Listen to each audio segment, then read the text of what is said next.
In a small grocery store, two sisters are trying to disappear. Asia, the older of the two, refuses to buy candy for her younger sister Maria because every dollar matters. They are running from a nightmare, an abusive father, and a shattered life left behind after their mother's death. Asia promises Maria that they're finally free, pointing to a bird tattoo on her arm as a symbol that they will never live in a cage again. But while Asia is distracted, Maria secretly steals a candy bar. At that exact moment, their father walks into the store. Panic spreads instantly. The girls hide behind shelves as the manager unknowingly helps their father by revealing where he last saw them. The hunt begins. When the father reaches their hiding spot, the girls are gone, leaving only an abandoned shopping basket behind. Their escape almost succeeds until the stolen candy triggers the store alarm. The manager calls the police while the father chases them into the parking lot. His friend blocks their path with a car, trapping them. Desperate and cornered, Asia pulls out a gun. Even with the weapon pointed at him, her father continues advancing. With no other option, Asia fires. As police sirens approach, her wounded father grabs Maria's leg one last time. Frozen with fear, Asia hesitates before throwing away the gun and fleeing into the night, abandoning everything she has ever known. 10 years later, Asia arrives in New York City under a new identity. She walks through the rain toward the mysterious Virgil Hotel, an exclusive Manhattan residence hidden behind an unsettling atmosphere. Above the entrance hangs a strange decoration that immediately feels wrong. When the manager, Lily, greets her, Asia introduces herself as Isabel, the hotel's newest maid. Lily notices her voice sounds different from their phone conversation, forcing Asia to present fake identification and claim she's recovering from a cold. Inside, Lily demonstrates an elaborate network of locks and security systems that guard the building.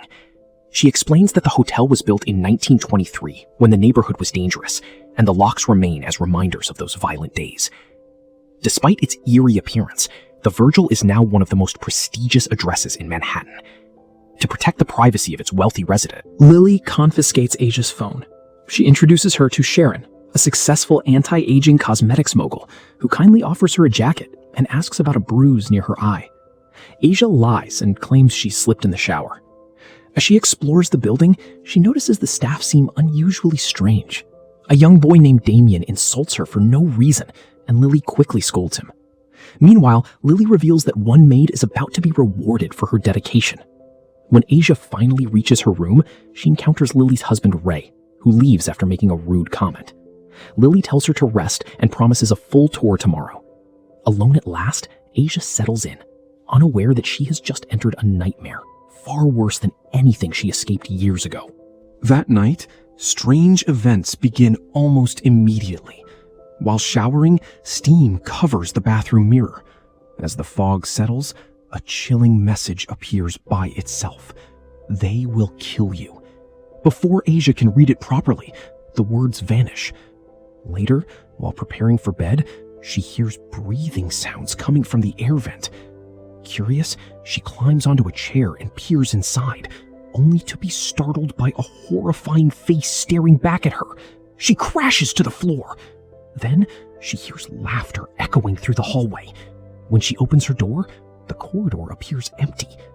One by one, the lights begin shutting off until darkness consumes everything. A small nightlight flickers to life, revealing the silhouette of someone walking behind her. No matter how many times she calls out, nobody responds. Terrified, Asia retreats into her room, locking the door and barricading it with a chair. Hours later, while she sleeps, someone silently unlocks the door. The chair prevents entry, forcing the intruder to use hidden passages inside the walls. A man wearing a pig mask crawls through the ventilation system and emerges from behind the refrigerator. Creeping closer, he watches Asia sleep. A drop of drool accidentally lands on her face, waking her. She searches the room but finds nothing. The moment she lowers her guard, a chloroform-soaked rag is pressed against her face. A violent struggle erupts. Asia fights with incredible determination, slamming her attacker into mirrors and furniture until she finally snaps his neck. But the nightmare is only beginning. More masked intruders emerge from secret tunnels hidden inside the walls. Dazed from the chloroform, Asia struggles to escape. One attacker enters through the vent, while another opens a concealed passage behind the refrigerator. Barely conscious, she tears wires from a nearby lamp before collapsing.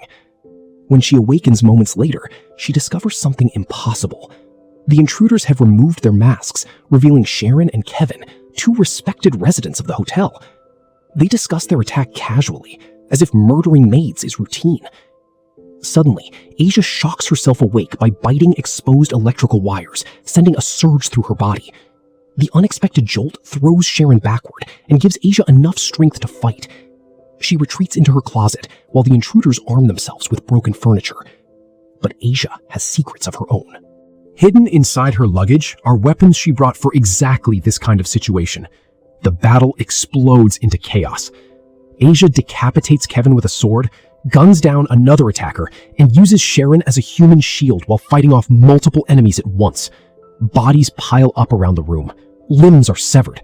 Heads roll across the floor. Yet the violence feels strangely meaningless, because something about these people refuses to stay dead.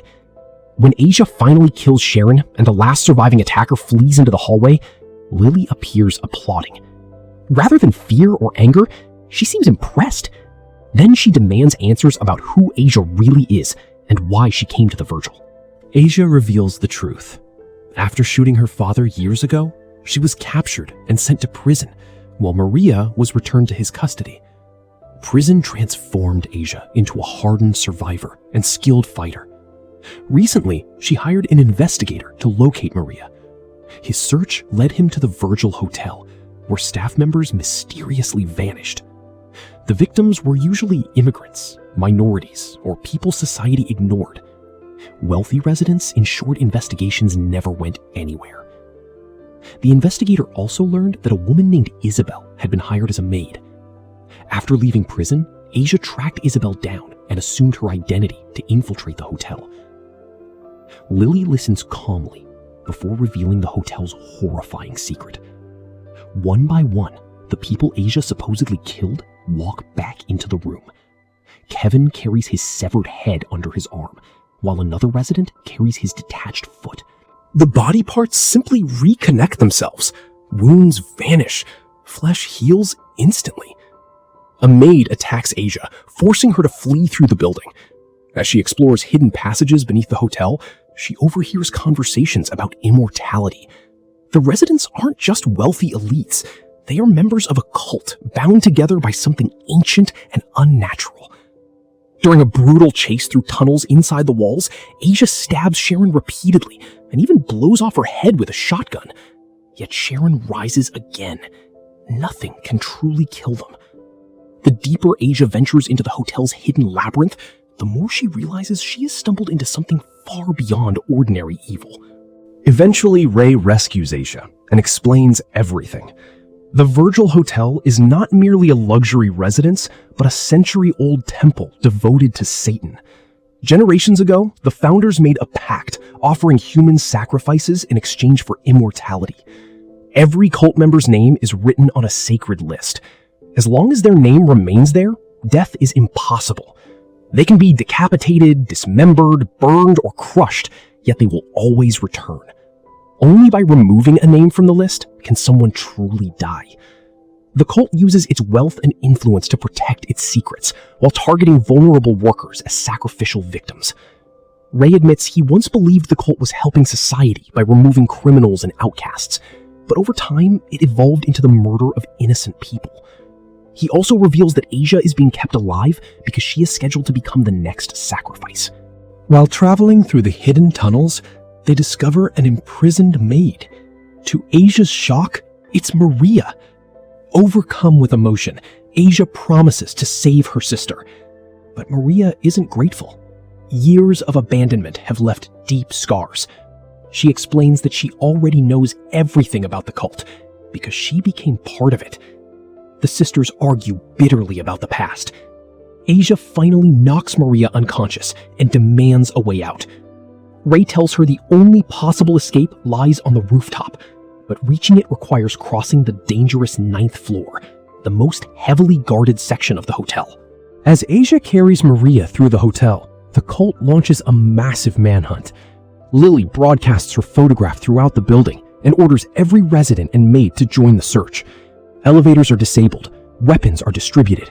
Every floor becomes hostile territory. In the kitchen, Asia and Maria fend off attackers, while Ray is captured. The pursuit intensifies as cult members swarm the corridors. During one brutal confrontation in the dining room, Asia is overwhelmed and beaten nearly to death. Desperate, she improvises a weapon by wrapping an axe with a whiskey-soaked towel and setting it ablaze. Armed with fire, she storms back into battle. Tables become shields, flames consume enemies, furniture is shattered, limbs are severed. Cultists burn alive, only to rise again moments later. During the chaos, Maria finally chooses her sister's side. She apologizes for her anger and agrees to leave the hotel together. The reunited sisters flee toward the elevator shaft, while their enemies slowly resurrect behind them. As they climb, they finally have an honest conversation. Asia apologizes for abandoning Maria all those years ago. Maria reveals that their father died from cancer 2 years earlier.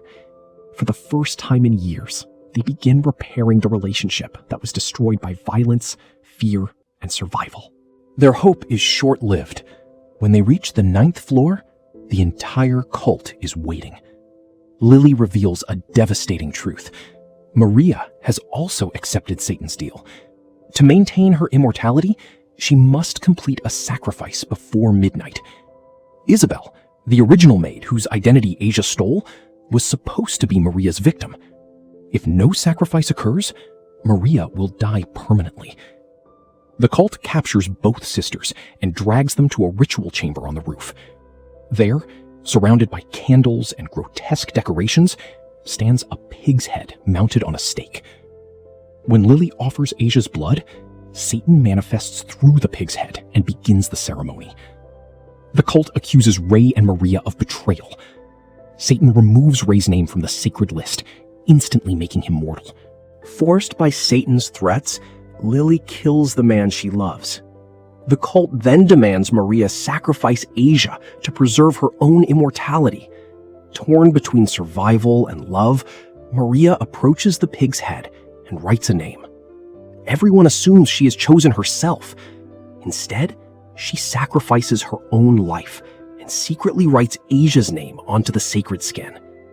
Maria collapses and dies, but the ritual succeeds. Satan declares that Asia is now immortal. With tears in her eyes, Maria uses her final breath to ask her sister to destroy the cult forever. What follows is absolute carnage. Now protected by immortality, Asia launches a relentless assault against the cult. Every wound instantly heals. She rips through enemies with chains, knives, swords, and improvised weapons. Kevin is impaled against a wall. Sharon is decapitated and thrown into the trash. Cultists resurrect only to be slaughtered again. Desperate, Lily begs Satan for power. The pig's head fuses with her body, transforming her into a horrifying monster driven by writhing tentacles. The final battle erupts across the rooftop shrine. Lily's new form is stronger and faster than ever, forcing Asia to fight harder than she ever has. Satan attempts psychological warfare, using Maria's voice to torment her with guilt. Refusing to surrender, Asia tears the pig's head away from Lily's body and uses it as a weapon. The fight ends when Lily is hurled onto the very stake that once supported Satan's vessel. Mortally wounded, Satan offers Asia a bargain. He promises to resurrect Maria if she provides another sacrifice. Asia rejects the offer. Instead, she covers the pig's head in gasoline and sets it ablaze. As the sacred names burn, immortality disappears. Across the building, cultists finally die from injuries they should have succumbed to long ago. The flaming head races through the hotel before exploding inside the elevator shaft, destroying the cult's power forever. As dawn approaches, Asia carries Maria's body through the now silent hotel. The surviving maids and former cult members flee into the streets. Using Lily's keycard, Asia finally unlocks the front door and steps outside. Waiting for her is the investigator who helped uncover the truth. He opens his car as Asia gently places Maria's body in the back seat. That's when she notices something remarkable. Maria bears the same bird tattoo that Asia has carried for years. Reaching into her pocket, Asia reveals the final twist. Before the ritual ended, she secretly changed her own name on the sacred skin to Maria's. The immortality that should have belonged to Asia now belongs to her sister.